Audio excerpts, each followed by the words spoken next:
The Affordable Heating and Cooling Innovation Hub, which has got some archaic reasons why that is the case. But essentially, it's the aim is that it's under Prime as the whole of industry initiative. It is not the entirety of Prime, but it has the potential to be a big chunk of Prime, as I'll try and outline. So I'm standing up here as CSIRO, as one of the people helping to put this together and looking to provide some level of project management capability to that, and AIRAH there as Secretariat of Prime as well. Phil's already been through that, just how big and significant the air conditioning is. Probably the only thing that I would add to that is the little diagram up there that shows that HVAC&R is responsible for almost 50% of peak demand on the electricity industry. So when Josh Frydenberg goes around talking about the trilemma, that's of clean, affordable and secure electricity, I guess it's something that we don't think a hell of a lot about generally on the user side, but we're very much in that equation. So think the South Australian meltdown. Hot days, that's when it's a troublesome spot. So we're right actually in the sort of policy environment that actually can listen to the sorts of stories that we have. In terms of, why would we raise to a sort of a politically significant space? One thing that I always get back from the bureaucrats is, well, we want to support Australia's natural advantage. Well, actually, Australia is doing pretty darn well. When you look at the property industry and the GRESB awards and all that kind of stuff, we're right up there winning the international awards. When we look at the sensors, smart controls kind of a space, again, we're doing a whole lot of really good stuff, which perhaps, as Phil was saying, flies a bit under the radar. Just building on the Navigant Research Leaderboard for Building Management Systems, Building IQ, Daintree and Switch Automation. So we've got 3 of the top 10 rated building management systems that have been developed here in Australia. Not saying they're the top selling at this point in time. I mean, Building IQ, when did you start up, Pete? That was back in 2010 or 2009? But for the short duration, just incredible success. And then you've got companies like Planet Innovation, the most innovative company in the world, in Australia, rated by Business Review, is coming out with the Zen thermostat. Jack, with Hux, we've got all this innovation percolating away, and that's one of the things we've found over the last wee while, just how much activity there is in this space. Solar heating and cooling, we're the 5th most installed capacity of solar thermal in the world. We've got some sort of claims of leadership in the cooling side, albeit that is relatively small in the solar space. And then sort of this ventilated cooling, there's an entire International Energy Agency task that's been on this ventilated cooling or free cooling. If we do have a sort of a multinational in the HVAC game, Sealy is probably one of them. So we've got a long history in evaporative cooling and that ventilated cooling. And so we've done all this work in Prime. We've got all these organisations that are part of it. We're presenting a whole of industry front. And would you believe it, we're just so intimately linked with the National Energy Productivity Platform. You look through all the measures and stuff, and we're going in the same direction. And probably there's no surprise there because the net actually consulted widely. In fact, the net references Prime there in Measure 9B.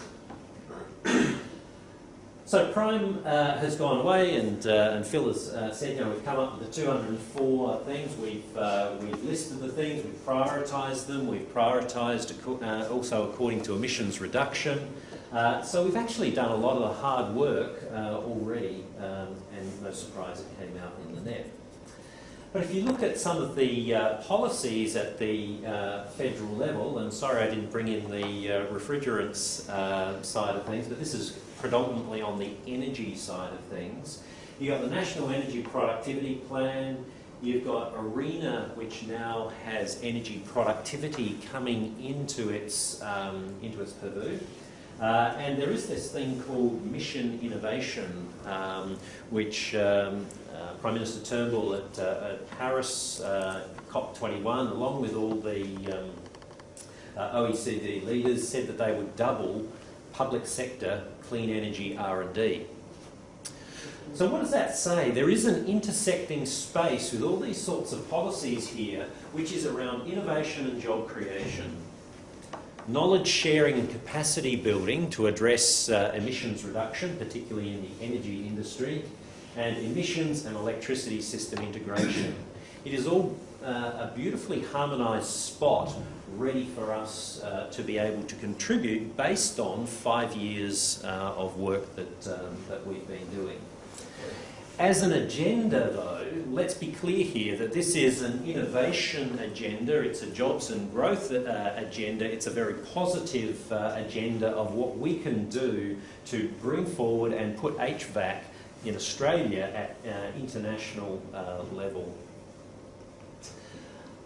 So that's just context setting, I guess, and so we're very well advanced on that side of things. But why propose this innovation hub? Well, I set that context of an innovation agenda. And this Stacey Agreement Certainty Matrix, so this is the certainty of the answer. So high certainty through to low certainty in terms of what the solution is. And this is the level of agreement. High agreement down there to low agreement. If we know what the answer is, but no one wants to acknowledge it and everyone wants to fight it, then it's just a political bun fight. And so that is not the place where this innovation hub concept fits, okay? That is not the place. The place where we're fitting here is in this area where we don't exactly know all the answers yet, but we do know that we've got to do something. Yeah? And so the whole aim of this innovation hub is to create this sandpit where we can experiment, this platform under which we can collaborate together to trial ideas, find out what works, what doesn't, and bring it to the fore and scale it up as rapidly as possible.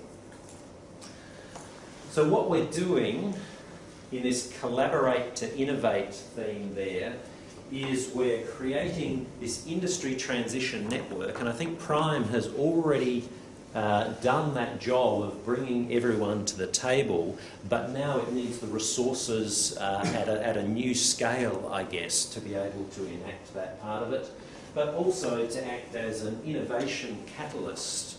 And I think Brian was sort of expressed it as, putting in carrots for enlightened self-interest. At the end of the day, we only do something when there's something in it for us, and typically, and so we will unashamedly have that mantra of helping us to succeed, make money, create jobs in our industry. Can we believe that in fact this is a place for enlightened self-interest commercial growth? And I guess I would argue that there are a couple of areas that are strong places for growth. One is around new technology, particularly in the smart building space with the Internet of Things and all the stuff there, and that's been identified across the literature, so we're very confident of that. Probably a bit more of a slow burn, I guess, is the head towards zero energy buildings or nearly zero energy buildings.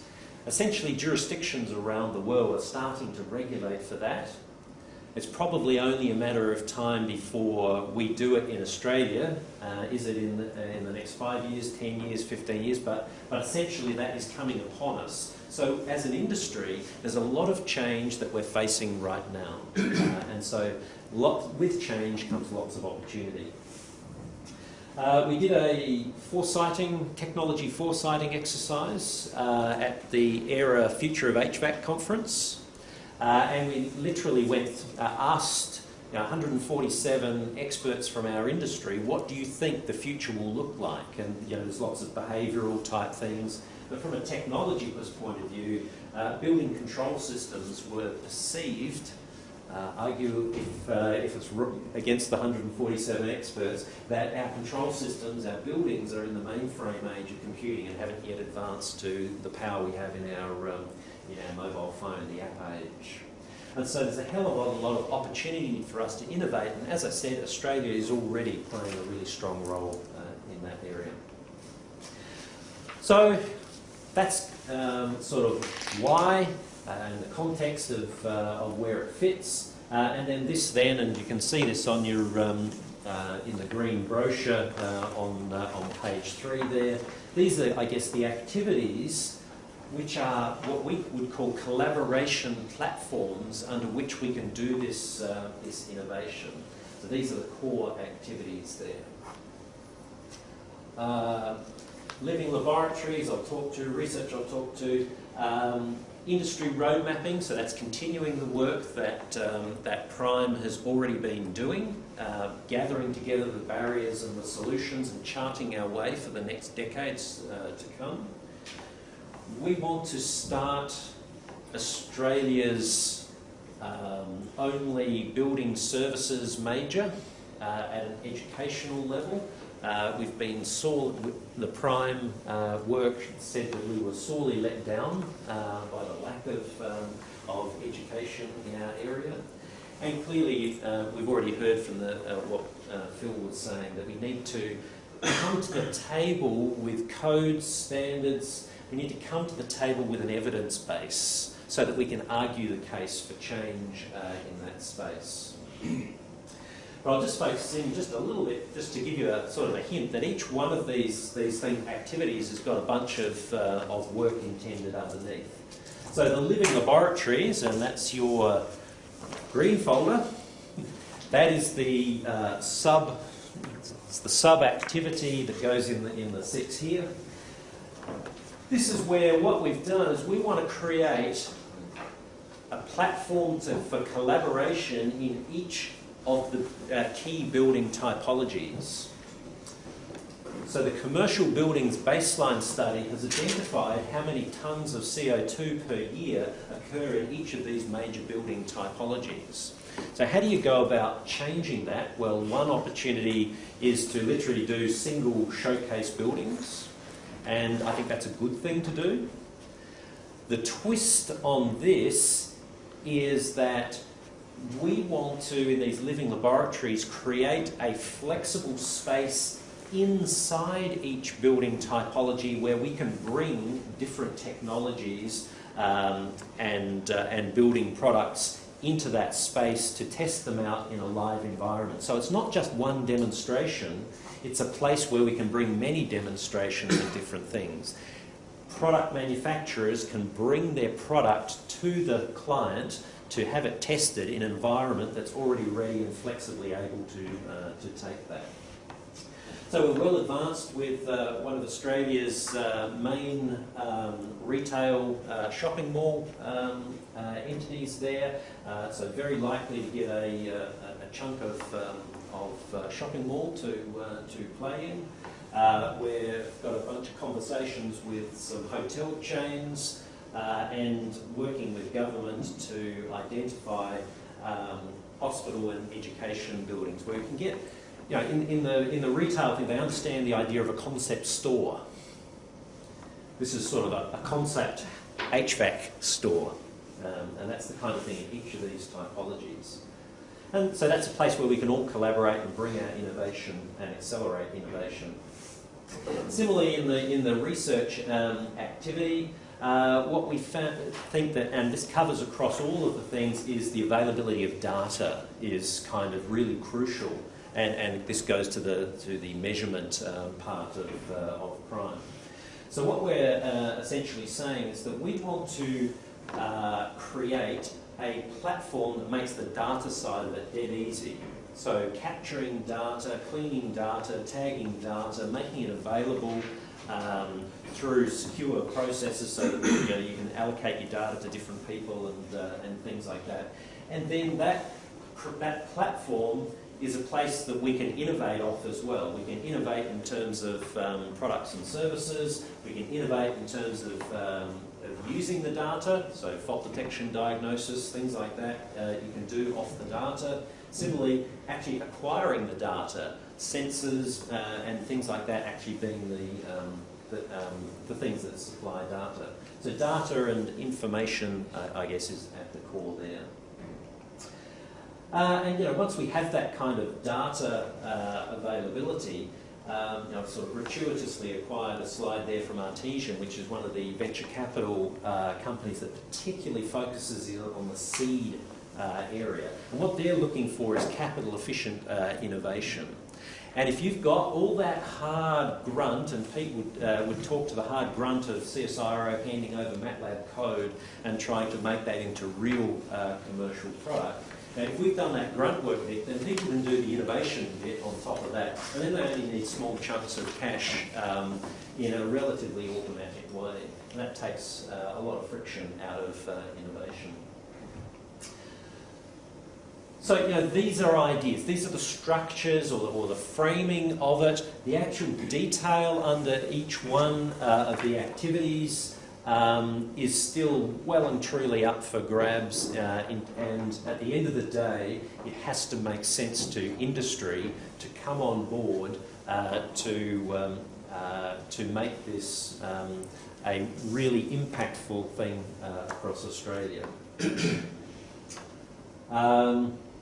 So we're well down the track with some of them.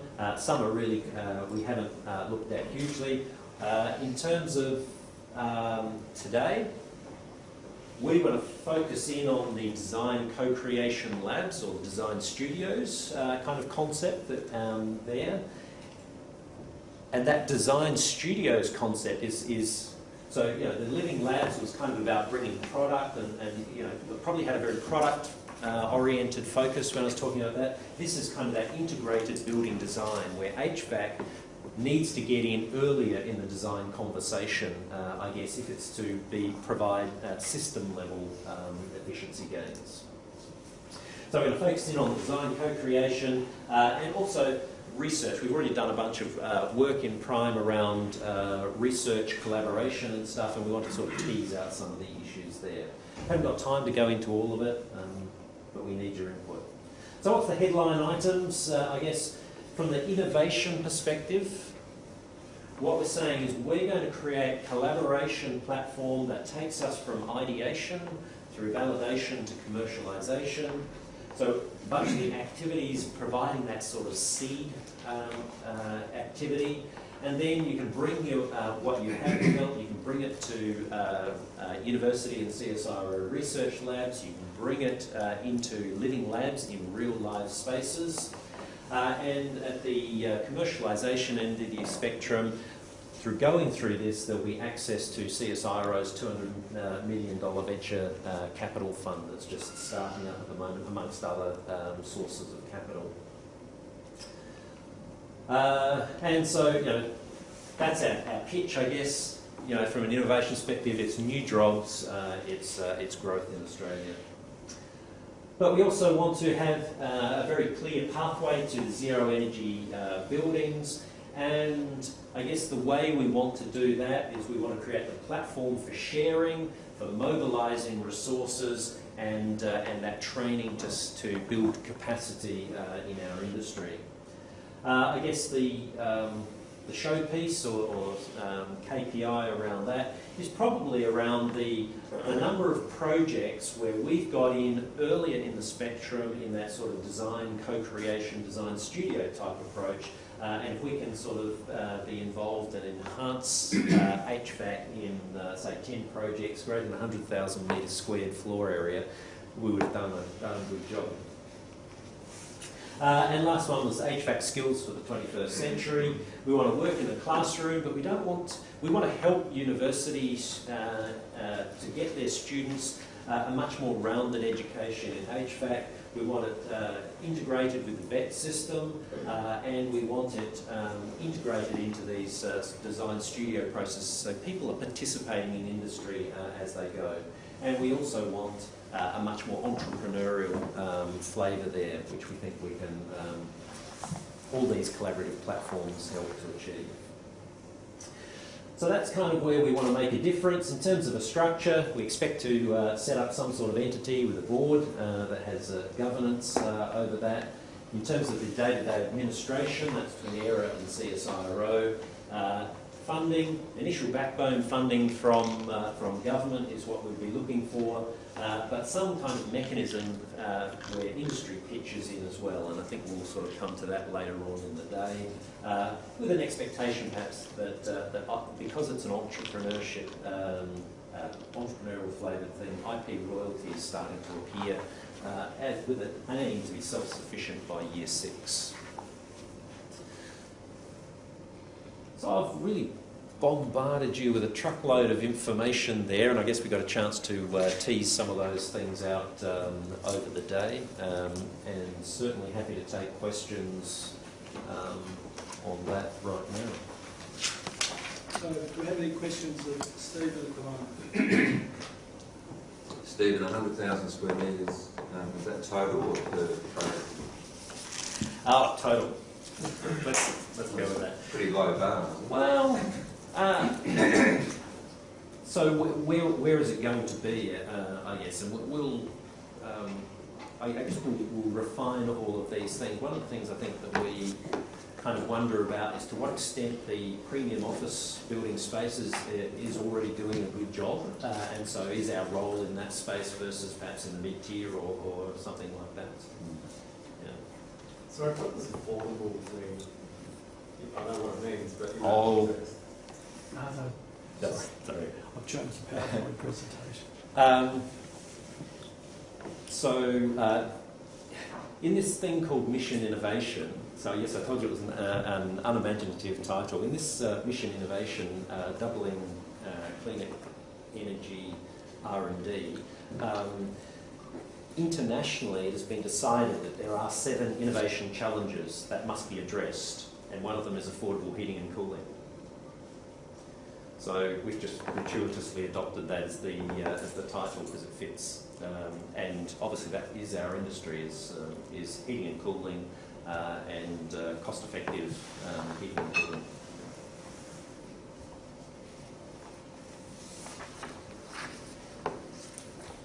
If there's nothing else, thank you, Stephen. We'll move into the next part of our program.